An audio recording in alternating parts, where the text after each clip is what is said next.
Gametogenesis, the process of formation of gamete called gametogenesis, यानी कि जो रिप्रोडक्टिव सेल्स होते हैं ना उसको हम गेमेट्स कहते हैं। तो उसका फॉर्मेशन करने के लिए जो प्रोसेस होती है उसको हम कहते हैं गेमेटोजेनेसिस। अब इंटरेस्टिंग बात यह है कि ऐसा करना ज़रूरी क्यों है, क्योंकि बॉडी के अंदर 2n सेल्स होते हैं, वो म्यूटेट डिवीजन लेकर 2n में फॉर्म होते रहते हैं।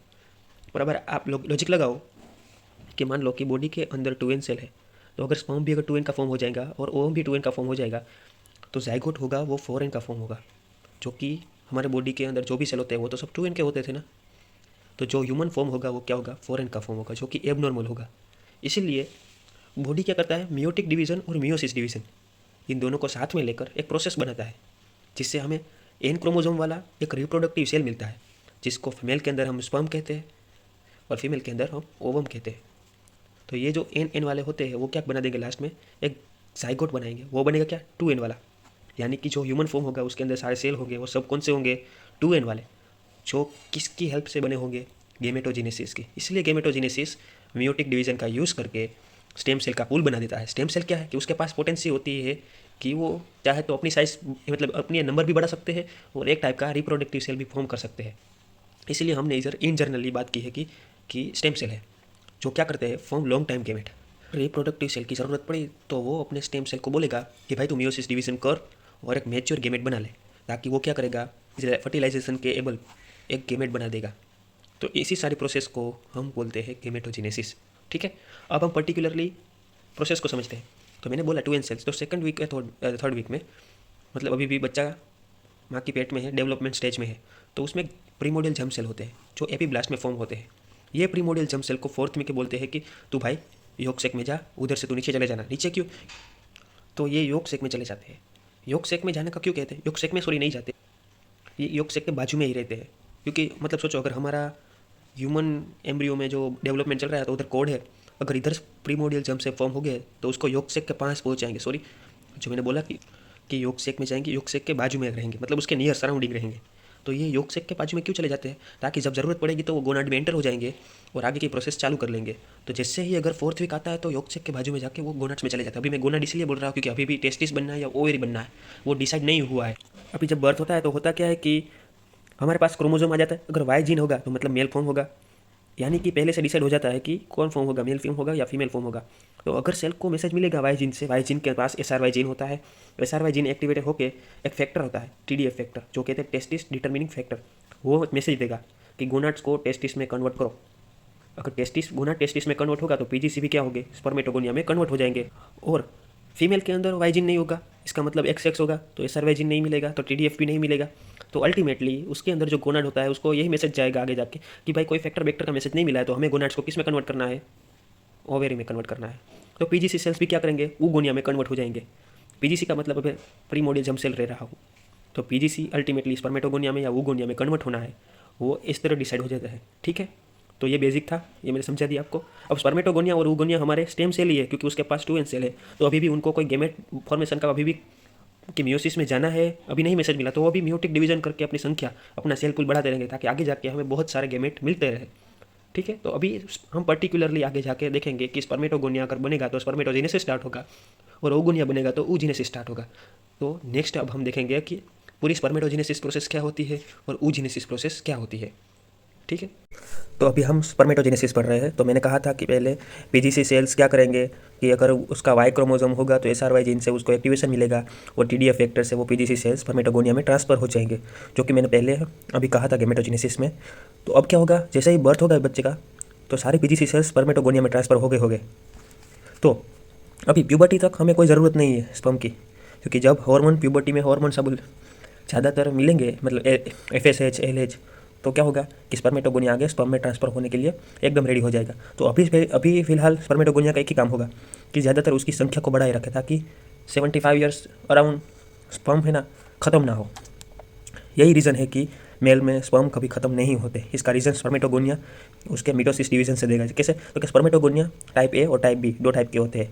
अब यूँ समझो कि ये इसका एक सोची समझी कहे ना कि प्रोसेस है कि वो पहले टाइप A को बनाएगा और टाइप A का काम होगा कि टाइप A को भी बनाता रहे और टाइप B को बनाए। एक बार टाइप A से टाइप B में पहुंच गया तो उसको स्पर्मेटोजेनेसिस आगे बढ़ना ही पड़ेगा, मतलब मियोसिस डिवीजन आगे करना ही पड़ेगा। टाइप B से वो टाइप A में नहीं फॉर्म हो पाएगा। ये रियलिटी है कि टाइप B से टाइप A नहीं फॉर्म होगा और टाइप ए के अंदर भी स्पेशल 2 टाइप है, डार्क और पेल। डार्क जो स्पर्मेटोगोनिया होगा, जब प्यूबर्टी आएगी तो 2 काम करेगा, प्यूबर्टी तक मतलब प्यूबर्टी से पहले भी कर सकता है क्योंकि वो अपनी संख्या बढ़ाता ही रहता है मिटोसिस से। तो टाइप ए मिटोसिस प्यूबर्टी तक और प्यूबर्टी के बाद भी डार्क का काम यही होगा कि वो अपनी संख्या बढ़ाए और एपी सेल्स को बढ़ाए। और एपी सेल्स का 2 काम होगा कि वो खुद की संख्या भी बढ़ाए और एपी सेल से मिटोसिस करके मतलब स्पर्मेटोगोनिया मिटोसिस करके टाइप ए स्पर्मेटोगोनिया में कन्वर्ट हो गए, और ये भी मिटोसिस करके एपी सेल आगे किस में कन्वर्ट होंगे, स्पर्मेटोगोनिया टाइप बी में। मतलब समझो अभी हमारे पास एक सेल है वो स्पर्मेटोगोनिया टाइप बी है और अब प्यूबर्टी आ चुकी है, तो उसको मैसेज मिलेगा कि मिटोसिस करो और टाइप बी को प्राइमरी स्पर्मेटोसाइट में कन्वर्ट करो। अभी मिटोसिस हुआ है तो स्पर्म की मतलब जो क्रोमोसोम है वो 2n से 2n ही होगा और 2 सेल में डिवीजन होगा तो XY होगा, क्योंकि स्पर्म है मतलब स्पर्मेटोजिनेसिस किधर होगा, मेल में क्रोमोसोम क्या होता है XY, तो XY से XY ही मिलेगा, ये Y है और ये X है, तो दोनों सेल XY के हो गए और 2n हो गए। क्यों? क्योंकि अभी क्या हुआ है मिटोसिस, यानी कि प्राइमरी स्पर्मेटोसाइट भी क्या होगा 2n होगा, क्योंकि वो कैसे फॉर्म हुआ है, मिटोसिस डिवीजन से हुआ है। तो ये बात समझो कि स्पर्मेटोगोनिया से अभी प्राइमरी स्पर्मेटोसाइट तक अभी तक कोई भी मियोसिस डिवीजन नहीं हुआ, यानी कि 2n स्पर्मेटोगोनिया से प्राइमरी स्पर्मेटोसाइट भी कितना बना है 2n ही। तो यूँ समझो कि यहाँ पे स्पर्म की हमने क्या बढ़ाई है, हमने नंबर बढ़ाया है। तो इसलिए यहाँ से लेके स्पर्मेटोगोनिया से लेके प्राइमरी स्पर्मेटोसाइट तक फॉर्मेशन को क्या कहते हैं, स्पर्मेटोसाइटोसिस। तो यहाँ तक क्लियर कर लो। पीजीसी सेल बर्थ से पहले सारे स्पर्मेटोगोनिया में ट्रांसफर हो जाएंगे और बर्थ के बाद क्या होगा, प्यूबर्टी आने तक वो लोग क्या करेंगे, मिटोसिस डिवीजन करेंगे। क्यों करेंगे? क्योंकि वो अपनी सेल के नंबर बढ़ाते रहेंगे ताकि ज़्यादातर जितना हो सके उतना स्पर्म पूल बनता रहे, कभी ख़त्म ना हो। इसीलिए ये अपने टाइप ए और टाइप बी दोनों सेल्स को बढ़ाते रहते। जैसे ही प्यूबर्टी आएगी तो टाइप ए डार्क क्या करेगा, वो अपने खुद डार्क को तो बढ़ाएगा पर एपी सेल्स मतलब ए पेल सेल्स को भी बढ़ाता रहेगा। और spermatogonia type A pale cell क्या सेल्स क्या यहाँ पे ट्रांसफर हो जाएंगे, स्पर्मेटोगोनिया टाइप बी में ट्रांसफर हो जाएंगे। एक बार टाइप बी में ट्रांसफर हो गए तो वो अब टाइप ए में नहीं जा सकते, अब उसको मिटोसिस करके प्राइमरी स्पर्मेटोसाइट्स में ही जाना होगा। ठीक है, अब प्राइमरी स्पर्मेटोसाइट्स हमारा एकदम क्या है कि रेडी है एन सेल को बनाने के लिए। क्यों? क्योंकि उसके पास XY 2 सेल है। अभी हमारे पास 2 प्राइमरी स्पर्मेटोसाइट बने हैं, एक टाइप बी स्पर्मेटोगोनिया से जो कि दोनों क्या है 2n है। और अगर हमें कोई भी गैमेट बनाना हो तो सबकी क्रोमोसोम क्या होना चाहिए, n होना चाहिए। तो अभी हम क्या करेंगे, इसलिए प्राइमरी स्पर्मेटोसाइट को मियोटिक डिवीजन में डाला जाता है। मियोटिक और मियोसिस वैसे तो दोनों एक ही है, पर मियोसिस ओलर प्रोसेस है और मियोटिक हम डिवीजन में कहते हैं। तो मियोटिक डिवीजन 1 होगा तो 2n से ये दोनों n हो जाएंगे, ये दोनों भी n हो जाएंगे। तो अल्टीमेटली 2 सेल से एक मियोटिक डिवीजन से 4 सेल मिल जाएंगे और उन 4 सेलों का नाम क्या होगा, सेकेंडरी स्पर्मेटोसाइट्स।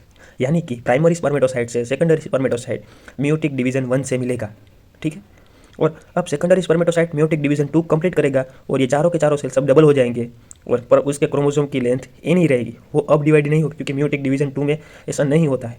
और वो अपने सेल के नंबर कितने हो जाएंगे, 4 है, 4 से डबल होकर 8 हो जाएंगे। यानी कि एक प्राइमरी स्पर्मेटोसाइट से 4 सेल मिलेंगे स्पर्म के, 2 प्राइमरी स्पर्मेटोसाइट से 8 हमें मियोटिक डिवीजन दोनों कंप्लीट हो गए। उसके बाद जो रिजल्ट मिलेगा, जो सेल मिलेगा उसको हम कहते हैं स्पर्मेटिड।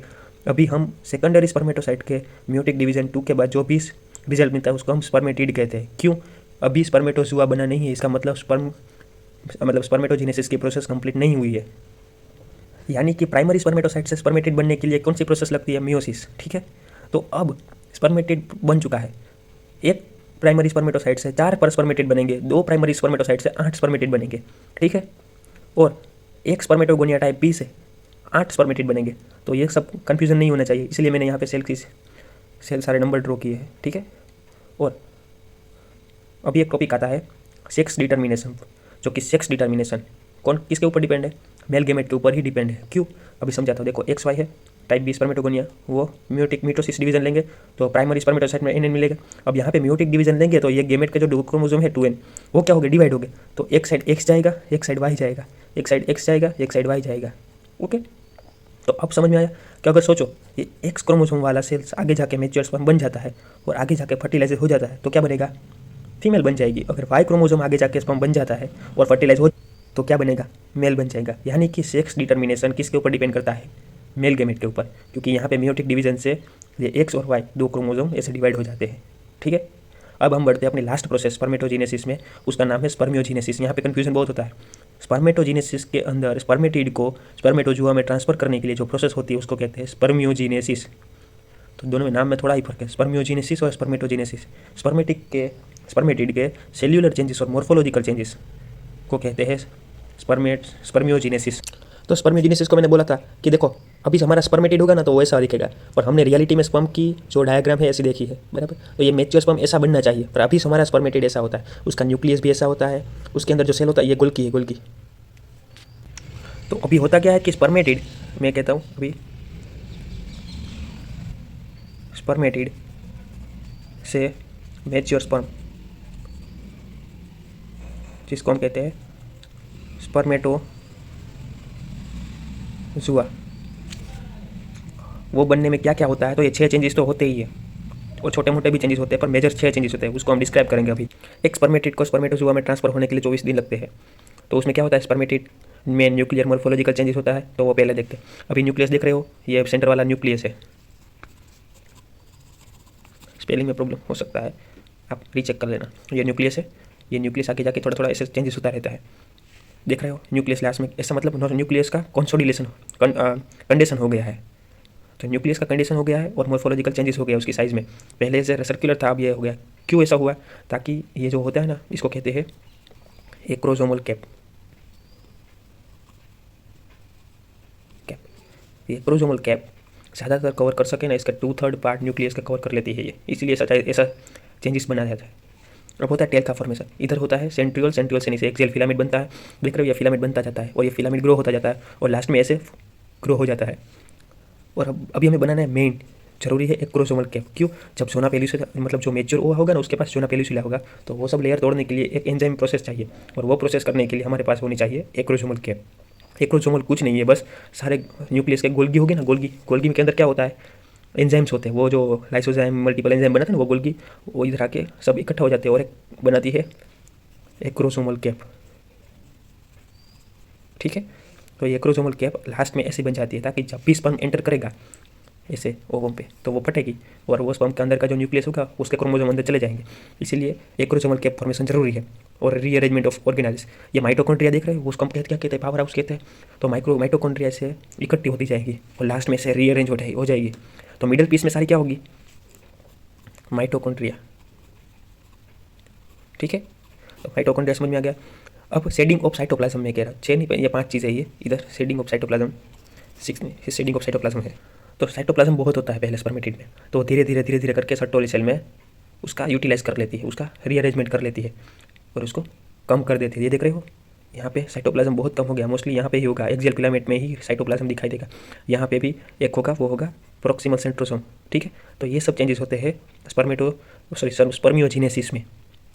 तो स्पर्मियोजेनेसिस क्या है, स्पर्मेटिड को स्पर्मेटोजुआ में सेल्यूलर लेवल में चेंजेस करने के लिए मॉर्फोलॉजिकल चेंजेस करता है। ये स्पर्मेटिड से ऐसे मैच्योर स्पर्मेटोगोनिया बनाता है, उसको कहते हैं स्पर्मियोजेनेसिस। और स्पर्मेटोजेनेसिस क्या है, पीजीसी सेल से लेके मैच्योर स्पर्म बनाने का, स्पर्मेटोगोनिया बनाने तक की प्रोसेस को क्या कहते हैं, स्पर्मेटोजेनेसिस। कई बार इसको स्पर्मियोटेलिसिस में ऐसा कुछ कहते हैं, आप रीचेक कर लेना, ये 2 वर्ड कहते हैं। ठीक है, यहाँ तक मैच्योर स्पर्म बन जाता है, तो यहाँ तक की प्रोसेस को हम कहते हैं स्पर्मियोजेनेसिस। जो स्पर्मेटिड से एकदम मैच्योर स्पर्म बना है उसको कहते हैं स्पर्मियोजेनेसिस। और पीजीसी सेल से लेके जो सारे डिविजन्स पार करता है और मैच्योर स्पर्म बन जाता है, जिसमें स्पर्मियोजेनेसिस भी आ जाता है, उसको कहते हैं स्पर्मेटोजेनेसिस।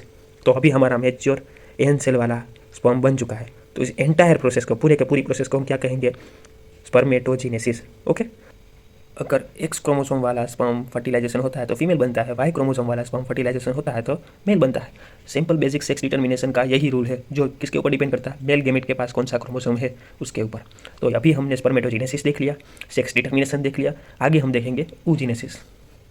तो अभी हम oogenesis के बारे में समझते हैं। oogenesis मतलब क्या, PGC cells, primordial germ cells से हमें क्या बनाना है, मैच्योर ओवम बनाना है। तो इस प्रोसेस को हम क्या कहेंगे, oogenesis। तो oogenesis का मैंने बोला था कि प्रीमोडियल जर्म सेल होगा, इसका मतलब है कि अभी उसको पता नहीं कि मेरे को उगोनिया बनाना है, तो वो क्या करेगा, वो एक टाइम आएगा जैसे कि एम्ब्रियो के अंदर, तो अगर वाई क्रोमोसोम होगा तो वो एक्टिवेट हो जाएगा, अगर नहीं होगा तो क्या होगा कि एसआरवाई जीन एक्टिवेट नहीं होगा, एसआरवाई जीन एक्टिवेट नहीं होगा तो टीडीएफ फैक्टर वो नहीं होगा, तो सिंप्लीफाई गोनाड क्या कर देगा, अपने सारे सेल्स को ओवेरी में ट्रांसफ़र कर देगा, मतलब ओवेरी में ट्रांसफ़र हो जाएगा गोनाड पूरा का पूरा, और पीजीसी सेल्स उगोनिया में ट्रांसफ़र हो जाएंगे। तो ये सब हमने गेमेटोजेनेसिस में देखा था। अब हमें आगे बढ़ना है ऊगोनिया से। तो ऊगोनिया होगा वो 2n से होगा। तो उसको पता है कि अभी मेरे को जंप सेल्स बनाने की ज़रूरत नहीं, अभी वो क्या करेगा, अपने पूरे सेल का नंबर बढ़ाता रहेगा। ऊगोनिया मिटोसिस करके सेल का नंबर बढ़ाता रहेगा, और जो सेल बनेंगे उसको हम बोलेंगे प्राइमरी oocytes। प्रीनेटल स्टेज के टाइम 6 से 7 मिलियन हो गए प्राइमरी। प्रीमोडियल जो होगा, प्रीमोडियल जो फॉलिकल होगा वो कैसे बनता है वो मैं समझाता हूँ। तो ये प्राइमरी oocytes होगा, उसके आजू बाजू फ्लैट एपिथेलियल सेल्स आएंगे। मतलब समझो कि ये प्राइमरी oocytes है, उसके आजू बाजू फ्लैट, ऐसे फ्लैट होते हैं, ऐसे एपिथेलियल सेल्स का एक लेयर बन जाएगा और एक फॉलिकल बन जाएगी जिसको हम कहते हैं प्रीमोडियल फॉलिकल। तो ये प्रीमोडियल फॉलिकल प्रीनेटल स्टेज के टाइम बहुत ज़्यादा होती है, 6 से 7 मिलियन, जो कि बहुत ज़्यादा होती है। वो मिटोसिस करके इतनी सारी प्रोड्यूस हो चुकी है कि अगर कई सारी एट्रेसिया, मतलब कि अगर वो डेथ हो भी जाए तो इतनी सारी, मतलब रिप्रोडक्टिव एज 40 से 50 साल तक कमी नहीं रहेगी, इतनी सारी प्रोड्यूस हो जाती है कि एट्रेसिया होगा फिर भी वो 40 से 50 साल तक चल सके। ठीक है, तो आप समझो, अगर मतलब फीमेल चाइल्ड का बर्थ हुआ है तो एट बर्थ टाइम सारी ऊगोनिया मतलब क्या प्रेजेंट होगा, प्राइमरी oocytes प्रेजेंट होगा। पर कैसा प्रेजेंट होगा यही मैं समझाता हूँ कि फीमेल के अंदर 40 से 45 ईयर की एज पे ही ओवम बनना मतलब ख़त्म कैसे हो जाते हैं। इसका रीज़न ये है कि जो सारे प्राइमरी oocytes होते हैं वो रिप्रोडक्टिव मतलब प्रीमोडियल फॉलिकल में ट्रांसफ़र होते हैं, फ्लैट एपिथेलियल में फॉलिकल में अंदर होते हैं प्राइमरी। तो बर्थ से पहले वो लोग मियोसिस में चले जाते हैं। मैंने बोला था जैसा कि स्पर्मेटोगोनिया बी में भी अगर वो मियोसिस में चला गया तो पीछे नहीं जा पाएगा, इसीलिए अब वो कभी मिटोसिस कर नहीं पाएगी। अगर मिटोसिस नहीं होगा तो नए सेल प्रोड्यूस होंगे ही नहीं। ठीक है, तो जितनी तो मिटोसिस नहीं होगा तो सेल के नंबर बढ़ेंगे नहीं, जितने होंगे उतने ही रहेंगे। पर 2n से n होने का अब स्टार्ट हो जाएगा। तो प्रीमोडियल फॉलिकल बिफोर बर्थ क्या होता है, वो मियोसिस 1 के प्रोफेज 1 में चली जाती है। पर यहाँ पे होता क्या है कि मैंने बोला था प्रीमोडियल फॉलिकल मतलब प्राइमरी oocyte के आजू बाजू फ्लैट एपिथेलियल सेल होते हैं, तो उनके पास एक oocyte मैच्योरेशन इनहिबिटर फैक्टर होता है। वो क्या कर देता है, अरेस्ट कर देता है, मतलब सेल डिवीजन को रोक देता है, क्योंकि अभी हमें ज़रूरत नहीं है मियोसिस की बर्थ के टाइम। तो अभी समझो, बर्थ के टाइम फीमेल चाइल्ड के पास प्रीमोडियल फॉलिकल होगी, प्राइमरी oocytes होगा उसके अंदर जो कि मियोसिस 1 में जा चुका होगा। इसका मतलब अब उसके पास न्यू प्राइमरी फॉलिकल्स नहीं फॉर्म हो सकती, इसीलिए वो जितनी है उतना ही काम चलाना पड़ेगा। अब जितने नंबर है अगर वो एट्रेसिया होते रहेंगे, जितनी बनेगी उतने साल तक वो चलेगा। यही रीज़न है कि रिप्रोडक्टिव एज फीमेल की 40 से 45 के बाद ओवम ज़्यादा फॉर्म नहीं होते, क्योंकि इतने सारे बचते ही नहीं, बाकी सब एट्रेसिया में चले जाते हैं। अभी समझो 6 से 7 मिलियन अभी प्रीमोडियल फॉलिकल है, अब प्यूबर्टी तक कितनी बचती है देखते हैं। तो एट बर्थ टाइम अभी मैंने बोला था पहले 6 से 7 मिलियन प्रीमोडियल फॉलिकल थी, तो अब 1 से 2 मिलियन प्रीमोडियल फॉलिकल ही बचेंगी एट बर्थ टाइम, जो कि अरेस्टेड होगी प्रोफेज 1 में मियोसिस डिवीजन के 1 में। देखो 6 से 7 मिलियन प्रीमोडियल फॉलिकल से 1 से 2 मिलियन ही बची अभी एट बर्थ टाइम ही। तो समझ रहे हो 40 से 45 साल में अराउंड सब यूज़ हो जाती है, बाकी लोग एट्रेसिया हो जाती है। अभी समझो प्यूबर्टी के टाइम कितनी होगी, जब प्यूबर्टी आएगी तो प्रीमोडियल फॉलिकल 3 से 4 लाख की हो जाएगी। और जब प्यूबर्टी आएगी इसका मतलब जैसे मेंस्ट्रुअल साइकिल चलता रहेगा रिप्रोडक्टिव एज में, उसके पास सिर्फ बचेगी 400 से 500 ओवम। समझ रहे हो, कहाँ 6 से 7 मिलियन थी वो 400 से 500 ओवम बन गई। उसमें भी अभी कंपटीशन होगा। देखिए जैसे ही प्यूबर्टी स्टार्ट होगा मेंस्ट्रुअल साइकिल स्टार्ट हो जाएगी। तो मैंने जैसे कि बोला था 1 से 2 मिलियन में से कितनी बर्थ से प्यूबर्टी के टाइम 3 से 4 लाख बची होगी। उसमें भी एट्रेसिया होते होते रिप्रोडक्टिव एज में 400 से 500 बचती है। प्रीमोडियल फॉलिकल की बात कर रहा हूँ, जिसके अंदर प्राइमरी oocytes अभी भी प्यूबर्टी के टाइम मियोसिस 1 में अरेस्टेड है, मियोसिस 1 के प्रोफेज 1 में अरेस्टेड है। अभी भी मेंस्ट्रुअल साइकिल स्टार्ट होगा तो सभी प्रीमोडियल फॉलिकल एक साथ सिलेक्ट नहीं होगी, उसमें से सिर्फ 10 से 15 एक साइकिल मतलब एक महीने में सिलेक्ट होगी, जो कि हार्मोन स्टार्ट करेगा, हार्मोन सिलेक्ट करेगा उस 10 से 15 फॉलिकल को। मेंस्ट्रुअल साइकिल के पहले 14 दिन फॉलिक्यूलोजेनेसिस स्टार्ट होगा, मतलब प्राइमरी फॉलिकल सेकेंडरी फॉलिकल, ये 10 फॉलिकल, ये 10 से 15 फॉलिकल सिलेक्ट होगी और ये फॉलिक्यूलोजेनेसिस में पार्ट करेगी। ग्राफियन फॉलिकल बन जाएगी, एक मैच्योर बन जाएगी, जो कि हम इसके बारे में डिटेल मेंस्ट्रुअल साइकिल में पढ़ेंगे। अभी हमारा टॉपिक oogenesis है। तो अभी तक ग्राफियन फॉलिकल के पास भी अभी क्या होगा, प्राइमरी oocytes ही होगा। जैसे ही ओव्यूलेशन का टाइम आएगा एलएच सर्च होगा, तो उसको जैसे ही हार्मोनल सारे मैसेज जाएंगे, तो जैसे ही ओव्यूलेशन से पहले वो मियोसिस 1 कंप्लीट हो जाएगा और ग्राफियन फॉलिकल ओव्यूलेशन के टाइम सेकेंडरी oocytes ओव्यूलेट करेगी। समझ में आ गया, मतलब ग्राफियन फॉलिकल तक सारे के सारे oocytes कैसे होते हैं, प्राइमरी फॉलिकल्स में होते हैं। जैसे ही ओव्यूलेशन होगा तो जो भी होगा वो सेकेंडरी oocytes में होगा। अभी मियोसिस 1 ही कंप्लीट हुआ है, तो मियोसिस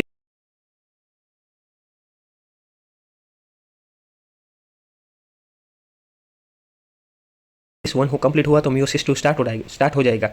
जो मियोसिस 2 जैसे ही स्टार्ट होगा उसको मेटाफेज में स्टॉप कर देगा, अरेस्टेड कर देगा। क्यों? क्योंकि बॉडी के अंदर कोई भी प्रोसेस बिना किसी काम के नहीं होता।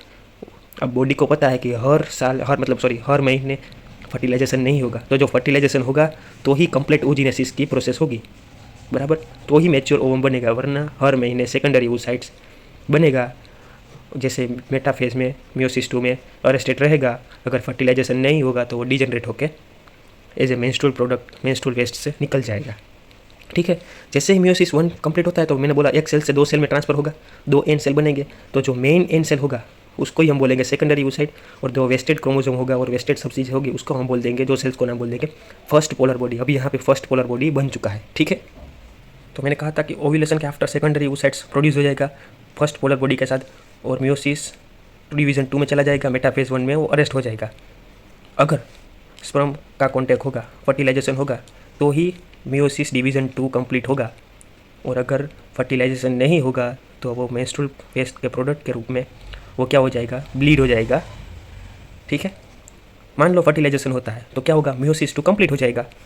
जो सेकेंडरी oocyte है, जो सेकेंडरी oocyte एक सेल बनाया है मैंने इधर, वो मियोसिस 2 का डिवीज़न लेके एक मैच्योर ओवा में अंदर फर्टिलाइज हो जाएगा। ठीक है, और मतलब एक सेल से 2 सेल तो फिर से भी बनेंगे, तो जो दूसरा सेल बनेगा उसको बोलेंगे हम सेकंड पोलर बॉडी। ठीक है, तो अभी हमारे पास एक पोलर बॉडी तो पहले था, तो वो भी अगर मियोसिस डिवीज़न 2 लेगा, क्योंकि बाय द वे वो भी सेल है तो वो भी डिवीज़न ले सकता है, तो अगर वो भी डिवीज़न लेगा तो 2 सेल वो भी बना लेगा, तो उसको हम बोलेंगे सेकेंडरी पोलर बॉडी। और ये सेकंड पोलर बॉडी और ये सेकेंडरी पोलर बॉडी, टोटल हमारे पास 3 पोलर बॉडी बन जाएंगे। अगर फर्टिलाइजेशन होगा तो ही ये प्रोडक्ट मिलेगा। अगर मेंस्ट्रुअल साइकिल चलता रहेगा, फर्टिलाइजेशन नहीं हुआ तो क्या होगा, मेंस्ट्रुअल ब्लीड से वेस्ट हो जाएगा। तो यहाँ तक की सारी प्रोसेस थी, वो थी oogenesis। ठीक है, अभी मैं फिर से एक बार रिवीजन करवा देता हूँ oogenesis का। प्रीनेटल स्टेज में पीजीसी सेल्स मिटोसिस लेके उगोनिया में ट्रांसफर होगा, उगोनिया मिटोसिस करके प्राइमरी oocyte में ट्रांसफर होगी। एट टाइम प्रीनेटल स्टेज में 6 से 7 मिलियन प्रीमोडियल फॉलिकल बन जाएगी, क्योंकि प्राइमरी oocytes के आजू बाजू सब फ्लैट एपिथेलियल सेल हो गए, वो बना देंगे, क्या बना देंगे, प्राइमोडियल फॉलिकल्स। अब जैसे ही बर्थ होगा तो क्या प्रोडक्ट मिलता है हमें, प्रीमोडियल फॉलिकल मिलेगी, जो प्राइमरी oocytes के साथ मियोसिस 1 में, प्रोफेज 1 में अरेस्टेड होगी। मतलब मियोसिस 1 स्टार्ट हो चुका होगा पर अरेस्टेड होगा, इसलिए अब नई कोई भी सेल्स बनेंगे नहीं, जो जितनी प्रीमोडियल फॉलिकल है उतने से ही काम चलाना पड़ेगा। और ठीक है, और वो अरेस्टेड रहेगी।